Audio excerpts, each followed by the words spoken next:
Hi, everyone out there in the world of YouTube. Thanks for tuning in, stopping by, and checking out my channel. My name is Jacqueline Anderson, and of course, I have a special guest today.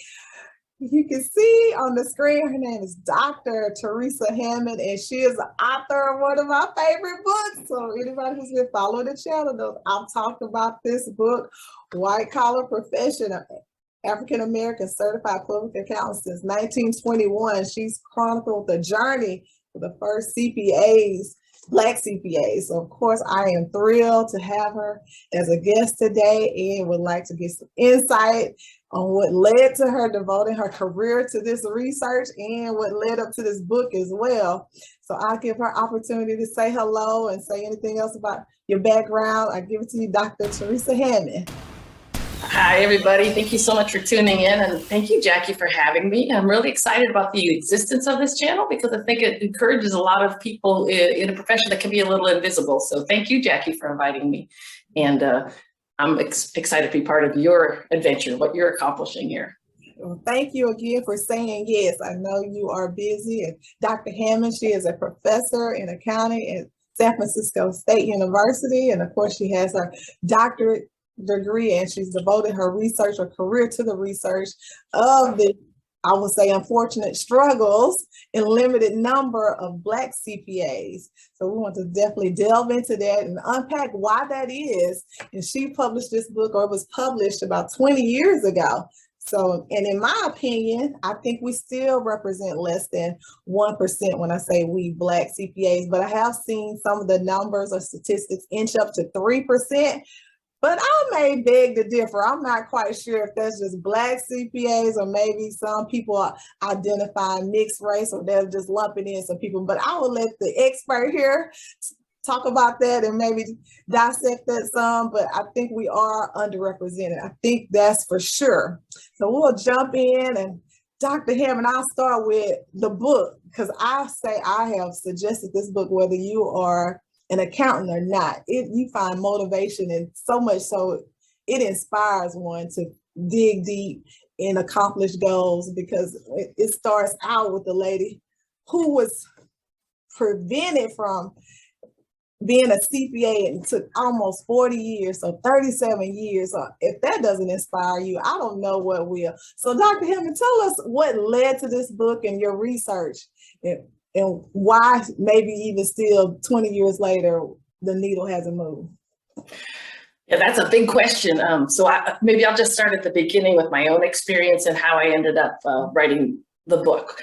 That's even that's a big question, and then we can maybe talk about the persistent underrepresentation, and whether it's not 3%, but even if it were, it would still be way too low.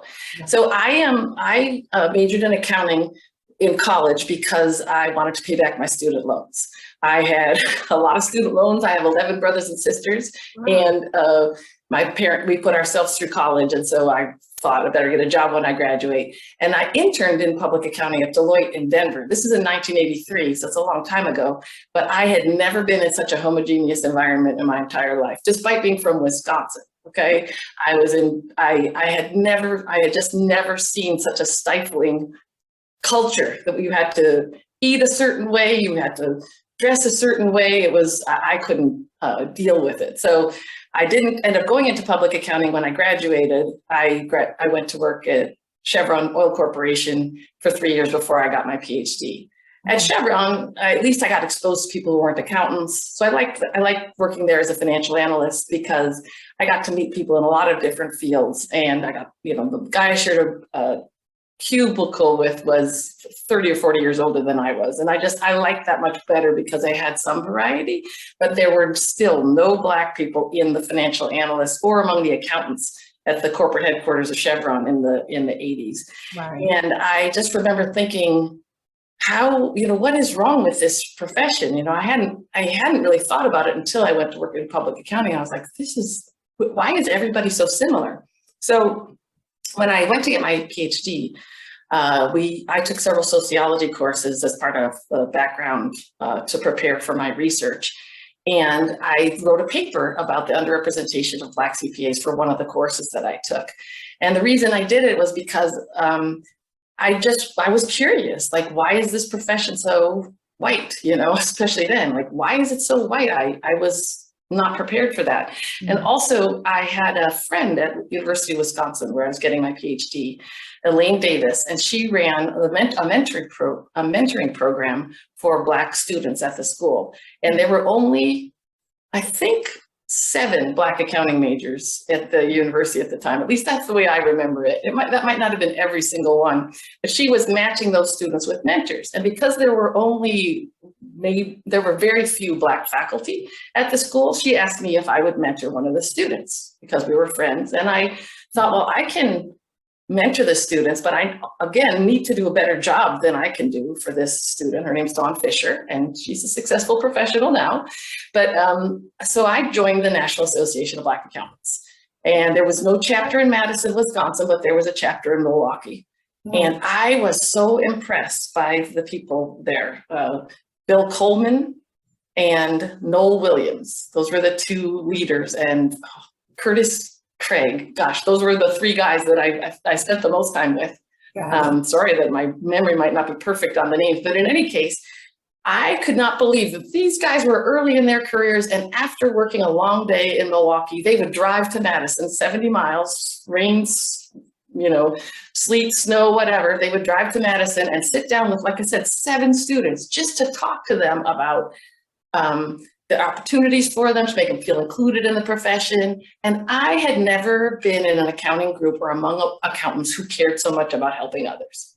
So shout out to NABA. I was just blown away by the leadership of these young men. They were probably in their 20s, right? I was in my 20s, they were in their 20s. They would come to Milwaukee, they would come to Madison. I ended up working for their firm part-time in Milwaukee. And I just thought, this is really what I want to be part of. Within this profession, I felt like I'd finally found a place where that made sense to me. And so between— and that was in the 80s. That was in the 80s. This was the 80s, yeah. Okay. So the late 80s, I got my PhD in 1990. Okay.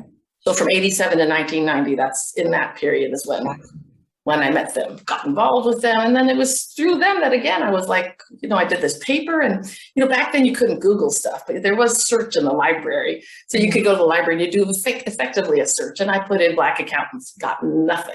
I put in Black CPAs, absolutely nothing would come up. I put in Black professionals, and then I got like Black professional basketball players, Black professional football players. And I was like, there's nothing on this. And so my dissertation advisor kind of teased me about this recently, but he said, you just went out and found people and talked to them. And that's what I did for my dissertation. As I learned through NABA that there were more Black partners in New York than in any other city in what was then the Big 8. Okay. And so I went to New York, you know, stayed at a friend's apartment, you know, this is all like budget, you know, budget travel. I made tapes of these interviews on musical, like cassette tapes that I had taped music on. So then I reused them. Right. For the interview. Right. Yeah. Reuse it. Yeah. And Ralph Thomas helped me a lot. He's the leader of the New Jersey Society of CPAs now, and he's a prompt. But when he met me, he just instantly introduced me to other people, invited me to a NABA event that was going on, didn't make me pay for the banquet. He was just fantastic. I met so many wonderful, wonderful people, and I just talked to people. I talked to all the partners in the firms, in the New York firms at the time, asked them how they got where they are, and then they introduced me to other people. And that was my dissertation. So that's what you have to write to get your PhD. But that whole time I was thinking, how did we get here? Like, how did we get to the point where there's only 7 Black partners in all of New York's Big 8 firms? You know, I think it was 7, because I know one firm didn't have any Black partners in New York, and that New York had more partners than anybody. So it's pretty bad. But I didn't know how we'd gotten to where we are now. And at one of these NABA events on the East Coast, I learned that simultaneously Denise Streeter, who was working for a firm in DC, and now she's a professor at Howard. She's a finance professor at Howard. Denise Streeter for NABA had identified the first 100 Black CPAs. And so I made a real point of meeting her, and she and I worked together. And we started interviewing the first Black CPAs. And we wrote a paper for an accounting journal that was one of my first publications, and Denise's as well, because she didn't, you know, publishing in accounting journals wasn't a goal of hers as a professional. And so we wrote an article for Accounting Organizations and Society where we had interviewed some of the first Black CPAs. And that just had me off to the races. I wanted to interview as many of the 100 Black CPAs as I could. Unfortunately, Denise, the way I understood it anyway, and I should have done a better job of communicating at the time, that Denise had 3 little children and a full-time job. And so she didn't have the time that I did now that I was a professor, because part of my job is doing research, to interview and go around the country and interview as many Black CPAs as I could. But that's what I did, because I really wanted to know, how did we get to this point? And don't get me wrong, I didn't have several moments where I thought, what do I as a white person have? Like, is it my right? Should I be doing this? At the time, Spike Lee, it was right around when the movie Malcolm X came out in the early 1990s. And it had been planned that there was going to be a white director. And I remember Spike Lee complaining, and Spike Lee was a hero of mine at the time, like his movies were very popular, especially then. And I remember him saying that a white person shouldn't direct that. And I was thinking, should a white person not write this book? And there are a couple reasons I'm glad there are a million reasons I'm glad I did anyway, because I did hesitate a little bit. But one of the issues is that accountants are, like, I had a lot in common with the people I was interviewing, even though I wasn't Black, because I knew a lot about accounting, right? I mean, they were accountants, I was an accountant. And so at least I had that entry point. Like, I wasn't coming in as a researcher from a different field who didn't know anything. I was like, okay, this is the field we're both in. Why is it this way? And also, one of my friends at a conference once said, a woman, another professor at a conference said, this is about white people. This is about what white people do and control how they control the profession, and don't, have put up all these barriers to Black people joining the profession. So whenever you write about race, you're not just writing about one race, you're writing about the impact of people in one race on people in another race. Right. So, and then also a lot of the people passed away. Almost everyone I interviewed has passed away. And like you said, it's been 20 years. Right. Started the interviews in the 90s. So I'm glad all these stories are recorded and can be shared. Right. So this is a historical documentation of our profession. So, and you mentioned being a PhD. So I was surprised to know that you're not a certified public accountant. You're not a CPA. What has led to that decision? I blame Deloitte.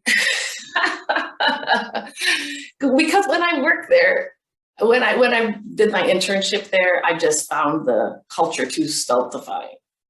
Okay. And I didn't know I didn't know any CPAs, and I didn't plan to get a PhD, but I just didn't know how important it would be in an accounting career. Like, I don't think I'd learned really that getting a CPA really can open up a lot of doors that won't be open to you otherwise. I just thought, well, if I interview for jobs with companies, they don't, I interviewed to be an internal auditor. I interviewed at Chevron. I interviewed a couple other places, and they hired you right out of college, and they didn't require a CPA, and you couldn't get a CPA working there. So I thought, I guess I didn't see the downside. Also, I have to say they paid more, which I did, so I was broke, right? But I remember Arthur Young offered me $18,000 a year, and Chevron offered me $24,000 a year. I was like, well, I'd rather make $24,000. But I wasn't thinking like long-term income. I was thinking short-term. Well, with that, you had those opportunities. So let's talk about the racial aspect of that. On the opposite side, do you think a Black person would have still been given those same opportunities without absolutely CPA? And what you've seen, or just thinking back all those years, what were your Black peers struggling with that, but yet you had that opportunity without the credentials? Can you speak on that? Yeah, you mean the opportunity to go work at Chevron or something like that? Those offers you had from the different accounting firms, but yet you were not even on the CPA track or interested in being a CPA. Right. Of course, I didn't tell them that. When I was interviewing at public accounting firms, I didn't tell them I wasn't interested in getting a CPA. But absolutely, if you look at studies that show that if, people who are identified by race just by their resume, they're much less likely to get, job interviews. So absolutely, no, especially in the 80s, I knew I was getting a lot of opportunities just by being white, absolutely, that other people wouldn't have gotten. And I don't think anyone at the time, any of the recruiters at the time would have said anything explicitly, but it was there had been just a short period of promoting diversity in the 70s after the civil rights era, and the civil rights acts. Several of the firms did make an effort to hire some Black people, but by the 80s, that had all come to a screeching halt. In fact, the AICPA used to keep annual data. Okay. We're talking about how many Black CPAs there are. Mm-hmm. AICPA used to track it more closely than they do now. I wish people did track this more closely, but they tracked it as the numbers grew in the 70s, and then they start to flatten, and then they start to fall off in terms of hires in the 80s, and then they stopped doing the annual report. And I remember talking to a Black partner in a firm about it and saying, do you notice the AICPA is not doing those reports anymore? And he said, that's because the news turned to bad news, so why would they keep doing those reports? But it's so interesting from that time to where we are. I even saw an interview or a panel you were on with C-SPAN 20 years ago talking about the same issue, diversity, equity, and inclusion. And here we are in 2022, and it seems like we're in the same position. And as I talk, go ahead. No, it's really kind of unbelievable. But I remember writing the conclusion to this chapter, and I think I say something like, let's not waste the remaining decades. And now it's 2 decades later. I do think that's what I say. Oh, the last 20 of these 30 years have been squandered. In order to make a difference for the coming generation, we must make the most of the next 20. And it's literally 20 years later, and very little has happened. And how could you sum that up? 20 years later, your research, what you chronicle and who you chronicle, and I know many have passed away, and how many in their family, although I do want to speak to you where I speak about the panel that you moderated too with the family with multiple CPAs. Now that is just unbelievable, unheard of, but besides that anomaly, what can we say about the progress of the profession for African Americans, specifically Black people in the United States? So how do you feel about what your research and what impact it's making? I hope it's making an impact, because that's why I wrote it. I wrote it for, there was a description of August Wilson's plays once that I read, and it said that they are, I think something like inspiration to Black people and news to white people. And that's kind of how I thought about my book. Like, I wanted it to be inspiration to young Black people and to, middle-aged Black people. I'm not saying you're not young, I'm just saying, but like every Black person, but especially for college students, yeah. And I will say, I will admit, this book is for anybody in any area of your life, any station, any race, anybody. Is very motivating, but yet inspirational, because you look inside and know if these people that you chronicle and talk to, if they could overcome all of those challenges, there's nothing you can do, I can do, anyone can't do, because we have it here, Black and white, literally, their success stories. And go ahead. No, it's amazing what they accomplished. The persistence, the perseverance, the patience this group of amazing human beings had. I am so honored to have met so many of these amazing, amazing people. I could never have been as patient and tolerant of, and tried again and tried one door's locked, they tried another and another and another. It's amazing. You say patience, I think about the pain yeah, that they had to endure, but yet they overcame. So again, you were inspired to get off your butt and do something with their life, whatever it is, little or small, but definitely regarding your career and accomplishing your goals. So again, I just talk about this case, say enough about the book, but I will. And it's short, it's only 150 pages. I always try to emphasize that. I put everything in the footnotes, because University of Wisconsin gave me a very hard time when I was in my PhD program about doing this research. Like, really? Only my dissertation advisor was supportive, Mark Kowaleski. He was supportive. The rest of the department did not want me to do this because it was critical of the people who funded the the College of Business, right? And so they did not want me to do it. And if it hadn't been for Mark, I would not have a PhD right now because no one else would have supported me. And you needed someone in the department to go to bat for you. And then the rest of my committee were people in other departments like management and sociology. What were we saying? I forgot. Oh, that's okay. But I want to jump back on NABA, which is the National Association of Black Accountants. And that's where you really connected with Black people. And I would say the struggle, but yet how they persevere no matter what, and their commitment to the profession. And I will say, although I read your book years ago, I just maybe assumed with my own bias or just assumptions that you were a Black lady. I will admit this. So just recently, I saw you moderating a panel for NABA and interviewing a family, and you were introduced, and I was like, that's Dr. Hammond. I was so shocked, but I was just glued to my computer screen, just watching everything. But I will just say, did you experience any pushback? And I know you said there was some criticism, but over the years, have you been discouraged, or did you have any naysayers that at some point where you truly questioned, has it been worthwhile, or from overall, did the Black community embrace you and what you're doing? No, unlike, and I remember what I was going to say about the white community at the University of Wisconsin, let's put it that way, is that the reason there's so many footnotes is because they gave me such a hard time. I felt like I had to document every single thing I said. So I kept it short so people would want to read it, but I put a lot of documentation in there so that nobody could say, oh, she's making this up, or she's exaggerating, or anything else like that. And no, I have been so lucky. I have a wonderful NABA family here in San Francisco in the Bay Area. I live in Oakland, but I'm friends with a lot of people from the book. I've visited people in the last months of their lives, that I interviewed for the book. I spoke at Bernadine Guine's funeral a few years ago. And her sister, Ruth Harris, had a 90th birthday celebration at Virginia Union. And I was able to go to that. No, I've made a lot of really wonderful lifelong friends in NABA and from people I interviewed in the book.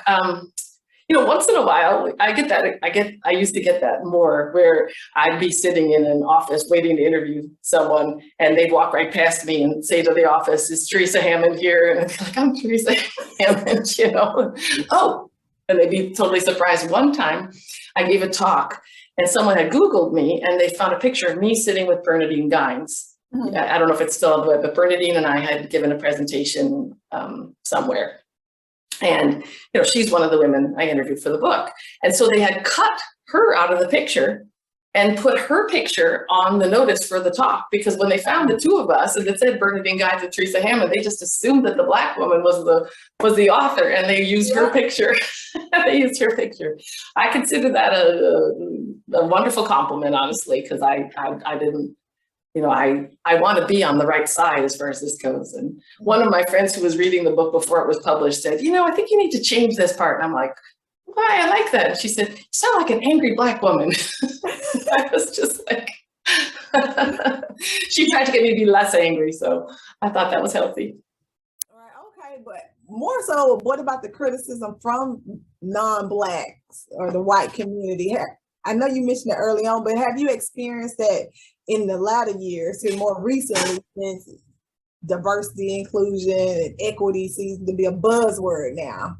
Yeah. Find people pushing back on that, because some people feel like we have overcome, we had Obama, so everything is just fine. Everything is equal. Everybody has the same opportunities. And I know well as I do, more than anything, that is still not the case, especially in the workplace. Yeah, we have so much evidence to the contrary, and I do think that there's a certain amount of people recognizing it. I don't get personal pushback, because first of all, I work in San Francisco at a university that's very diverse. It's one of the most diverse universities. It's only 5% African American, but it's 30-some% Latinx and 30-ish% Asian American. And so diversity is is highly valued. That's one of the reasons that I switched from, I was a professor at Boston College for 15 years. And one of the reasons I came to San Francisco State is because I wanted to work for an urban public school that was diverse, both economically and racially. So I don't find a lot of interest in what I'm doing or what I have, but from the major firms, like over the years, usually around Black History Month, firms will invite me to come speak. Of course. And I'll go to wherever, Minneapolis, or I like doing it before COVID, now I do a lot of it on Zoom. And I would go speak at a firm, and usually the people who show up are all in the affinity group, whatever affinity group the firm has, like for Black employees. And, there'll be a few other people, but that's it. And at the end, inevitably, they'll come up and they'll say, our partners really need to hear this history. We have, you and I haven't even really talked about the stories of the people in the book, but that's what I usually share, is the stories of the people in the book as opposed to my story. And they'll be like, oh, we're gonna get back to you, and sometimes it's a partner saying this to me, it's a Black partner or another partner of color. It'll be like, we have to get you back to talk to all the partners. They need to hear this. And I always smile and nod, but it never happens. It just, they don't want to hear it. Well, I think the person who was there in the room wanted the other people to hear it. But when it came down to actually getting on the schedule, the others did not value it. So that's my interpretation. So after itself, making it a priority. Yeah, exactly. But go ahead. After George Floyd was murdered, I got a lot more requests than usual, and I spoke at many, many, many different firms. That first year, 2020, it's also sort of coinciding with the 100th anniversary of the first Black CPA, because the book is since 1921, right? So, but only one firm has really persisted in developing diversity programs, and that's Frank Riberman, which is a local firm. They do monthly topics on different diversity issues. And they, hired a couple consultants and have had Native American people or Indigenous people come speak, LGBTQ events, African American history events, but not just in February, not just for Juneteenth, but they have a reading group, and they've persisted. So, but other than that, it seemed like I'm glad people invited me, and I'm glad they did it. And during, in the Zoom era, you could reach a lot of people, which is good, quickly, but I don't know how persistent the interest is. I don't think it's a priority of the profession overall. And I think, you're so true about that. Well, I think we're going to conclude here with part 1. So everybody get ready for part 2, and where we're talk about a pipeline, or how to actually close the gap and figure out what can we do to increase the number of Black people being CPAs, not just an accountant, but going ahead and obtaining those 3 precious letters, those credentials, CPA, behind their name. So we'll be right back.